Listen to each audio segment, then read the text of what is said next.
الحمد لله نحمده ونستعينه ونستغفره ونؤمن به ونتوكل عليه ونعوذ بالله من شرور أنفسنا ومن سيئات أعمالنا من يهده الله فلا مضل له ومن يضلله فلا هادي له وأشهد أن لا إله إلا الله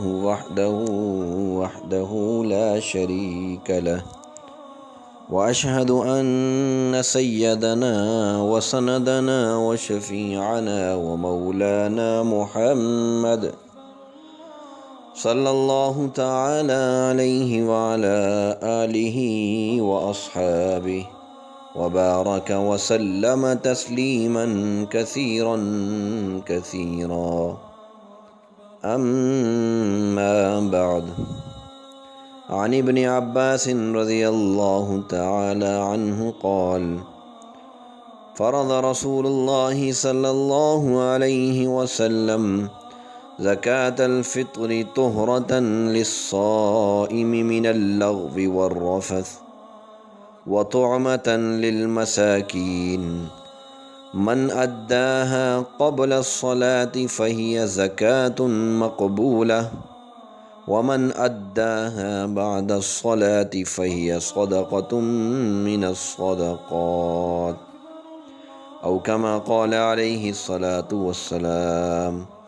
آمنت بالله صدق الله وصدق رسوله النبي الكريم ونحن على ذلك لمن الشاهدين والشاكرين والحمد لله رب العالمين. رب اشرح لي صدري ويسر لي أمري واحلل عقدة من لساني يفقه قولي. سبحانك لا علم لنا إلا ما علمتنا إنك أنت العليم الحكيم. بعد حمد و صلات، میرے محترم دوستو، عزیز بھائیو، اللہ رب العزت کا بے حد فضل و احسان ہے کہ اللہ کریم نے رمضان المبارک کا بابرکت مہینہ عطا فرمایا اور رمضان کا تیسرا جمعۃ المبارک ہمیں عطا فرمایا. بلا شبہ رمضان المبارک کا جو جمعہ ہے وہ ایک فضیلت کا حامل ہے، اس لیے کہ جو اللہ کریم نے دن بنائے ہیں ان دنوں میں جو دنوں کا سردار ہے وہ جمعۃ المبارک ہے، یعنی کہ فرمایا کہ سید الایام یوم الجمعہ. اسی طریقے سے جو مہینے ہیں ان مہینوں میں جو مہینوں کا سردار ہے وہ اللہ کریم نے رمضان المبارک کا مہینہ بنایا کہ یہ سید الشہور ہے، تمام مہینوں میں سب سے افضل مہینہ ہے. تو اس طریقے سے اس نسبت سے جمعۃ المبارک کے بابرکت ہونے میں اور وہ پھر رمضان المبارک کا ہو تو اس میں کوئی شبہ نہیں ہے. تو اس پر اللہ کریم کا جتنا شکر ادا کیا جائے وہ کم ہے. اللہ رب العزت نے ہمیں رمضان المبارک میں روزے کی دولت عطا فرمائی کہ روزے رکھو، حکم دیا.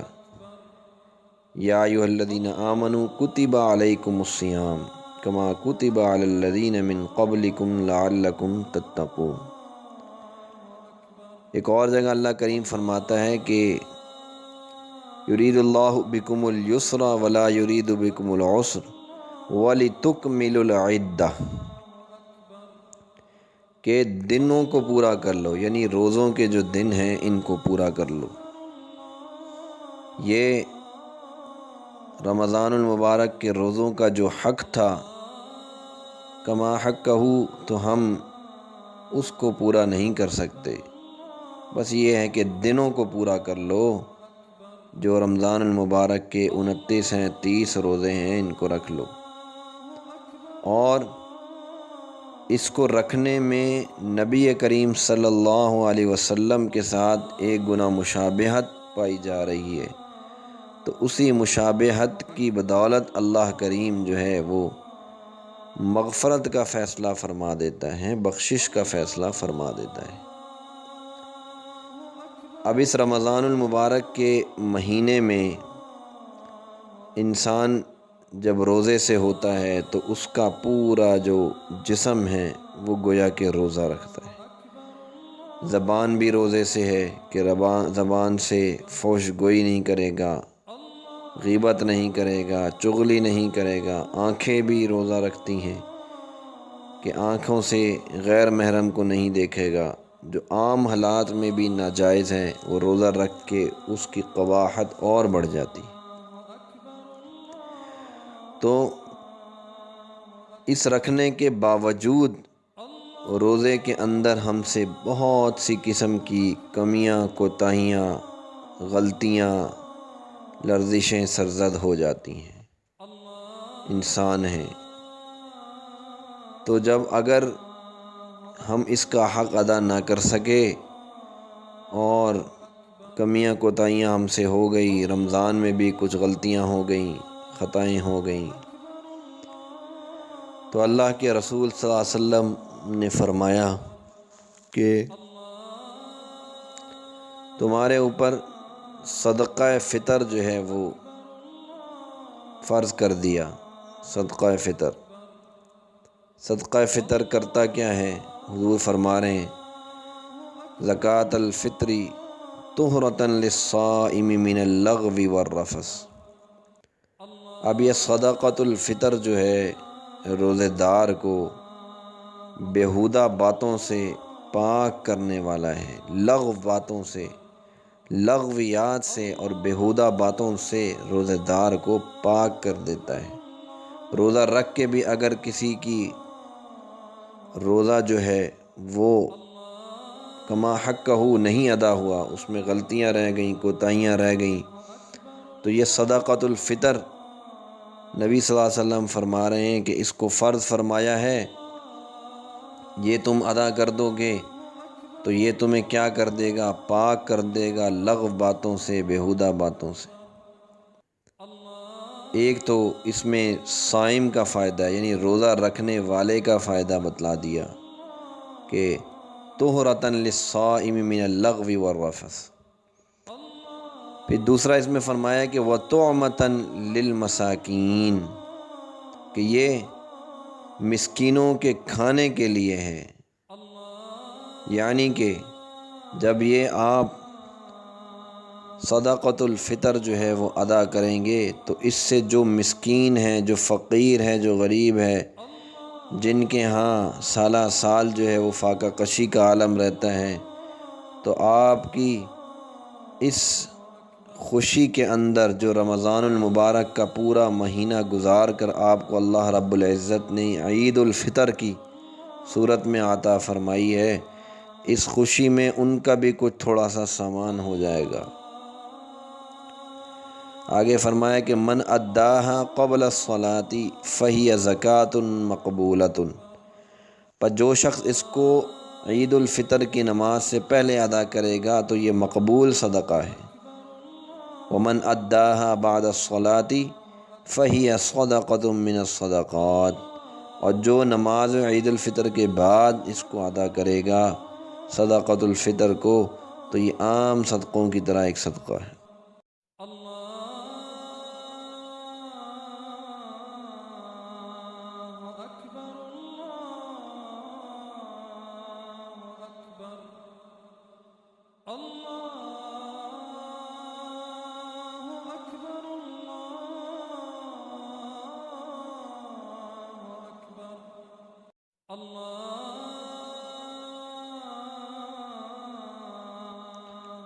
اب صدقہ فطر کا نصاب کیا ہے، صدقہ فطر کے وجوب کا وقت کیا ہے، اور کس کس کی طرف سے دینا واجب ہے، اور اس کی مقدار کیا ہے، یہ چیزیں اہم ہیں۔ تو سمجھ لیں سب سے پہلے کہ صدقہ فطر کا نصاب کیا ہے۔ تو جو مسلمان اتنا مالدار ہو کہ اس پر زکوٰۃ واجب ہو، یا اس پر زکوٰۃ واجب نہیں لیکن اس کے پاس نصاب کے بقدر ضرورت سے زائد سامان ہے، یعنی جو ضرورت میں آنے والا سامان ہے اس سے بڑھ کر زائد سامان جو ہے وہ اتنا ہو کہ جو نصاب کو پہنچ رہا ہو، تو اس پر صدقہ فطر واجب ہے۔ اب وہ چاہے وہ تجارت کا مال ہو یا تجارت کا نہ ہو، اور چاہے سال پورا گزر چکا ہو یا نہ گزرا ہو، کیونکہ سال گزرنا جو شرط ہے وہ زکوٰۃ پر ہے، صدقہ فطر پر نہیں۔ مثال کے طور پر کسی کے پاس رہنے کے لیے لاکھوں روپے مالیت کا بہت بڑا گھر ہے، پہننے کے لیے قیمتی کپڑے ہیں اور خدمتگار بھی 2-4 موجود ہیں، گھر میں لاکھوں کا ضروری سامان بھی ہے اور وہ سب کام میں آیا کرتا ہے، یا کچھ سامان ضرورت سے زیادہ بھی ہے، زیور بھی ہے، لیکن وہ اتنا نہیں جتنے پر زکوٰۃ واجب ہوتی ہے، تو صدقہ فطر اس پر واجب نہیں ہے۔ اسی طریقے سے کسی کے پاس ضرورت سے زائد سامان ہے لیکن وہ ساتھ ساتھ قرض دار بھی ہے، کسی اور کا قرض میں ڈوبا ہوا ہے، تو اب اس کے قرض کی نفی کر کے دیکھا جائے گا کہ آیا اتنی قیمت کا سامان باقی رہے جتنے میں زکوٰۃ یا صدقہ واجب ہو جاتا ہے تو صدقہ فطر واجب ہے، اور اگر اس سے کم بچے تو واجب نہیں۔ صدقہ فطر کے وجوب کا وقت کون سا ہوتا ہے؟ تو صدقہ فطر کے وجوب کا وقت عید کے دن طلوع فجر کے وقت یہ صدقہ واجب ہوتا ہے۔ تو اگر کوئی فجر کا وقت آنے سے پہلے ہی مر گیا تو اس پر صدقہ فطر واجب نہیں، اس کے مال میں سے نہیں دیا جائے گا۔ اور بہتر یہ ہے کہ جس وقت لوگ نماز کے لیے عید گاہ جاتے ہیں اس سے پہلے ہی صدقہ دے دے۔ اگر کسی نے صدقہ فطر عید کے دن سے پہلے دے دیا تب بھی ادا ہو گیا، اب دوبارہ دینا واجب نہیں ہے۔ اگر کسی نے عید کے دن صدقہ فطر نہیں دیا تو اب یہ نہ سمجھے کہ میرے ذمے سے معاف ہو گیا، ایسا نہیں ہے، بلکہ بعد میں کسی دن دے دینا ضروری ہے، جیسے حدیث میں بتلایا کہ بعد میں جب آپ اس کو ادا کریں گے، من اداہا بعد الصلاۃ، تو کیا ہوگا؟ تو یہ عام صدقوں کی طرح ایک صدقہ شمار ہوگا، لیکن یہ ذمے میں رہے گا جب تک آپ اس کو ادا نہ کر دیں۔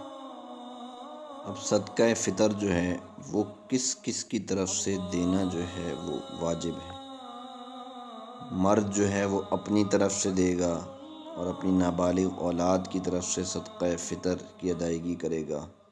بشرطے کہ وہ نابالغ اولاد جو ہے وہ اس کے پاس اپنا مال نہ ہو، جبکہ عورت جو ہے اس پر صدقہ فطر جو ہے صرف اپنی طرف سے واجب ہے، کسی اور کی طرف سے ادا کرنا واجب نہیں، نہ اولاد کی طرف سے، نہ ماں باپ کی طرف سے، نہ شوہر کی طرف سے، نہ کسی اور کی طرف سے۔ تو مرد جو ہے وہ اپنی طرف سے دے، اپنی نابالغ اولاد کی طرف سے دے اگر وہ مالدار نہ ہو۔ اگر نابالغ بچے ہیں مثال کے طور پر اور ان کے پاس اتنا مال ہے جو بقدر نصاب کو پہنچ رہا ہے، تو اس کے مال میں سے صدقہ فطر ادا کیا جائے گا، اس کے باپ پر دینا جو ہے وہ لازم نہیں ہے، دے دے گا تو اس احسان کے درجے میں ہوگا، دینا ضروری نہیں۔ اب یہ بات کہ اس کی مقدار کیا ہے، تو حضرت ابن عباس رضی اللہ تعالیٰ نے ذکر فرمایا ہے کہ صاع من بر او صاع من تمر او صاع من شعیر او صاع من سلط، یعنی ایک صاع جو ہے وہ گیہوں میں سے، یا ایک صاع کھجور میں سے، یا ایک صاع جو میں سے، یا ایک صاع سلط یعنی جو کی ایک قسم ہے اس میں سے جو ہے وہ ادا کرے گا۔ اب گیہوں کا آٹا یا گیہوں کا ستو دے دے تو 2.25 سیر سے آدھی چھٹانگ زیادہ، بلکہ احتیاطاً پورے 2 سیر یا اس سے بھی کچھ زیادہ دے دینا چاہیے، کیونکہ زیادہ ہونے میں کوئی حرج نہیں، اور اگر جو یا جو کا آٹا دے تو اس کا 2 گنا دینا چاہیے۔ اگر گیہوں اور جو نہیں دیے بلکہ اتنے گیہوں اور جو کی قیمت دے دی تو یہ بھی بہتر ہے اس کی قیمت لگا کر جو ہے آج کے وقت سے جو ہے وہ اس کی قیمت لگا لیں کہ آج جو ہے وہ کیا ریٹ چل رہا ہے گندم ہے، تو اگر اس کو دیکھا جائے تو تقریباً 2.5 کلو کے قریب جو ہے وہ کے حساب سے آپ لگا لیں اور اس کو جو ہے وہ آپ ادا کر دیں۔ تو یہ صدقۃ الفطر ہے جو انسان کو عید کی نماز سے پہلے جو ہے وہ ادا کر لینا ہے۔ صدقۃ الفطر کو ادا کرنے میں انسان کو سستی کا مظاہرہ نہیں کرنا چاہیے، بلکہ شوق اور ذوق کے ساتھ جو ہے اس کو ادا کرنا چاہیے، دل کھول کر جو ہے وہ ادا کرنا چاہیے، اور اس میں اپنی حیثیت کو دیکھتے ہوئے کرنا ہے۔ اب ایک شخص کو اللہ تعالیٰ نے کروڑوں روپے عطا فرمائے ہیں اور کروڑ پتی وہ شخص ہے، لیکن وہ حساب لگا کر گندم کا دے رہا ہے، تو یہ ٹھیک نہیں ہے، بلکہ وہ اعلیٰ سے اعلیٰ دے، کشمش کے حساب سے دے، کھجور کے حساب سے دے، اس کی جو بھی قیمت وقت کے حساب سے بنتی ہے، تو اس میں بھی فرق ہے، ایک اعلیٰ ہے ایک ادنیٰ ہے۔ کھجور ہے تو اس میں 3 قسمیں ہیں، اعلیٰ ہے، متوسط ہے، ادنیٰ ہے۔ تو اللہ کی راہ میں جا رہا ہے تو کوشش کرے کہ اعلیٰ سے اعلیٰ جو ہے وہ اللہ کی راہ میں جو ہے وہ دینے والا یہ بن جائے، اور اگر تھوڑا کم مالدار ہے، متوسط طبقے سے اس کا تعلق ہے، تو وہ گندم سے ادا کر دے، کم ایک قسم کی جو ہے وہ ریٹ بنے گا اور کم حساب سے جو ہے وہ دے سکتا ہے، کوئی حرج نہیں۔ لیکن اس میں جو ہے انسان کو دل کھول کر جو ہے وہ غریبوں کی، چونکہ فقراء غریبوں کی امداد ہے، ان کو عید کی خوشیوں میں اپنے ساتھ شامل کرنا مقصود ہے، تو دل کھول کے جو ہے اللہ کی راہ میں دینا چاہیے۔ پھر اس کا مستحق جو ہے وہی لوگ اس کے مستحق ہیں جو زکوٰۃ کے مستحق ہوتے ہیں، یعنی فقیر ہیں، مساکین ہیں، تو ان کو جو ہے وہ دل کھول کے جو ہے ان کی امداد کی جائے، تاکہ جو ہے وہ عید سے پہلے اگر آپ ان کو دے دیں گے تو وہ اپنے لیے نئے جوڑا بنا دیں گے، کچھ کھانے پینے کا ان کے لیے سامان ہو جائے گا، اور اس طریقے سے دیگر جو مسلمان بھائی ہیں وہ بھی عید کی خوشیوں میں آپ کے ساتھ شامل ہو جائیں گے۔ ایسا نہ ہو کہ آپ کی اولاد تو نئے سے نئے جوڑا زیب تن کر کے عید والے دن گھوم رہی ہے، اور ایک غریب کا بچہ جو آپ کی گلی میں ہے، آپ کے پڑوس میں ہے، آپ کے محلے میں ہے، آپ کے قریہ بستی شہر میں ہے، وہ پھٹے پرانے کپڑوں میں اور بے سر و سامانی کے عالم میں عید گزار رہا ہو۔ ایسا نہ ہو، بلکہ اس کا بھی خیال رکھیں اور دل کھول کر جو ہے وہ اس کو ادا کریں۔ اللہ تعالی ہم سب کو جو ہے وہ توفیق عمل عطا فرمائے۔ وما علینا الا البلاغ المبین۔